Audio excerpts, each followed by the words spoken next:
Cricket Indians के लिए ये एक सिर्फ स्पोर्ट नहीं, उनकी जिंदगी का हिस्सा है। क्रिकेट, सिनेमा एंड पॉलिटिक्स, ये तीन चीजें इंडिया में बहुत बिकती है। क्या मतलब पढ़ाई और करियर कहाँ गया? इंडियन फैंस पे तो रिसर्च होनी चाहिए। मतलब अच्छे फेज में किसी एरे गेरे इंसान को भी स्टार बना देते हैं एंड अगर दिल पे ले ले तो उसी इंसान को नरक में धकेल देते हैं।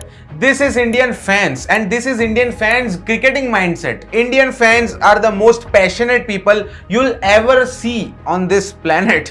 पैशन के साथ दो चीजें और आती है, hate and toxicity. Hate and passion, ये दोनों एक ही सिक्के के पहलू है। एक तुम्हें बनाता है एंड एक तुम्हें बिगाड़ता है। इंडिया की हर एक मैच में आपको पैशन देखने तो मिल जाता होगा, पर हेट, जब भी किसी क्रिकेटर ने अगर खराब परफॉर्मेंस दिया तो उसका सोशल मीडिया हैंडल और उसका कमेंट सेक्शन, उसके अकाउंट का चेक करना कभी। आखिर ऐसा तो क्या है इनमें, इतनी टॉक्सिसिटी क्यों और इसका रीजन क्या है? इंडिया का क्रिकेट के साथ लव अफेयर 1983 के वर्ल्ड कप के बाद ही शुरू हो गया था, जब सिनेमा उसके पीक पे ग्रो हो रहा था, बट क्रिकेट बहुत स्ट्रगल कर रहा था क्योंकि बहुत ज्यादा बिगिनर फ्रेंडली स्पोर्ट था तब। ऑन रिकॉर्ड्स क्रिकेट इंडिया में बहुत पहले से ग्रो होना शुरू हो चुका था, बट लाइमलाइट में 1983 के वर्ल्ड कप के बाद आया। लेकिन वर्ल्ड कप के पहले इंडियंस को क्रिकेट के प्रति ना इतना लगाव था, ना क्रिकेटर्स को क्रिकेट के ऊपर इतना लगाव था। इवेंचुअली जब सुनील गावस्कर एंड कपिल देव एक टीम में थे एंड उनकी सक्सेस काफी अच्छी तरीके से ग्रो हो रही थी, लाइमलाइट में आ रहे थे, तब इंडियंस की क्रिकेट के ऊपर बहुत सारी एक्सपेक्टेशन बढ़ने लग गई थी। एंड यही वो पॉइंट था जहां पे हम इंडियंस इतने टॉक्सिक हो चुके थे because of our never ending expectations towards anything and specifically cricket. हम आजकल क्रिकेट देखते हैं तो सिर्फ हेट कमेंट्स, मीम्स देख के और एक्स पर 10 मिनट स्क्रॉल करके ही सोचने लगते हैं कि प्लेयर्स को बहुत हेट मिल रहा है। वेल, ये तो अभी का सीन है।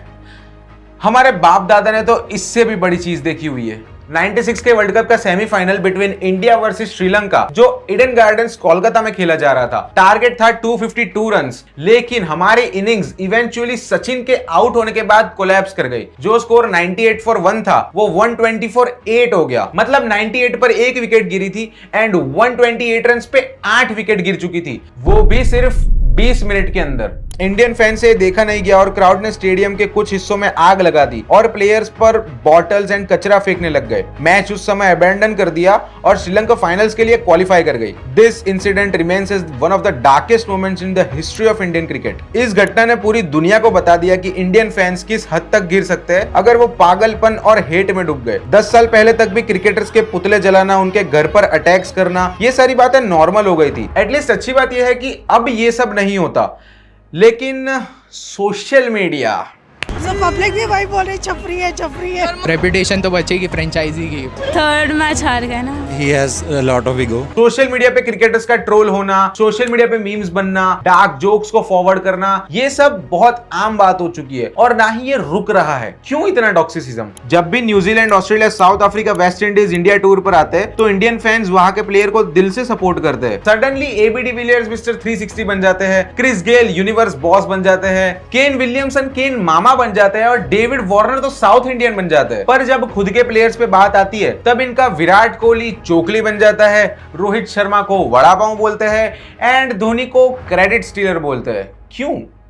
क्योंकि ये तो इंडियंस है ना। हमें तो कूल बनना है, हमें तो मिचेल स्टार्क की बॉलिंग को प्रेस करना है, हमें तो जॉनसन की बॉलिंग को प्रेस करना है, हमें डेल स्टेन को देखना है। This is not what it looks like. आपको तो याद ही होगा स्टुअर्ट ब्रॉड ने 2007 में जब युवराज के सामने 6 छक्के खाए थे, तब उसका मोटिवेशन क्या था, उसका मेंटल पीस कहां गया था? But still England cricket board and English fans ने सपोर्ट किया था and today we know him as a cricketing legend जिसने 600 प्लस विकेट लिए टेस्ट में। एंड बेन स्टोक्स के बारे में तो आप सभी को पता ही है, उसका एक सिनोनिम बन चुका है क्लच मास्टर करके। डेविड वार्नर ने जब अपना करियर शुरू किया था उसके स्टार्टिंग के 3 साल का एवरेज देखना कभी अक्रॉस ऑल द फॉर्मेट्स, लेकिन आज उसको देखो। ये सब एक परफॉर्मेंस टाइमलाइन की बात है। अगर परफॉर्मेंस खराब रहा तो हेट मिलेगा, परफॉर्मेंस अच्छा रहा तो सपोर्ट मिलेगा।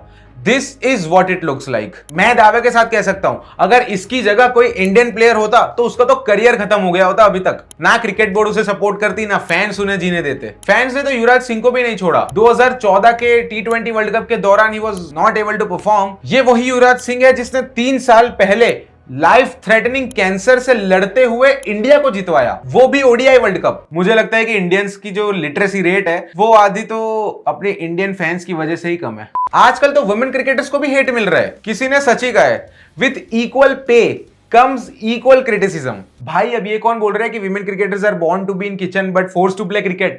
ये सच में किसी और ने कहा है, मेरा ओपिनियन नहीं है। अकॉर्डिंग टू सेल्फ प्रोक्लेम्ड गुरु, अगर इंडियंस के बीच यूनिटी देखनी है तो 15 अगस्त एंड 26 जनवरी को देख लेना, बट अगर इंटरनल बंटवारा देखना है तो आईपीएल तक का वेट कर लो। आईपीएल शुरू होती नहीं है कि लोग अपना पेट्रोटिज्म भूल के सीएसके, एमआई एंड आरसीबी के फैंस बन जाते हैं। तो लोग ये सब कर रहे, शर्म कर लो।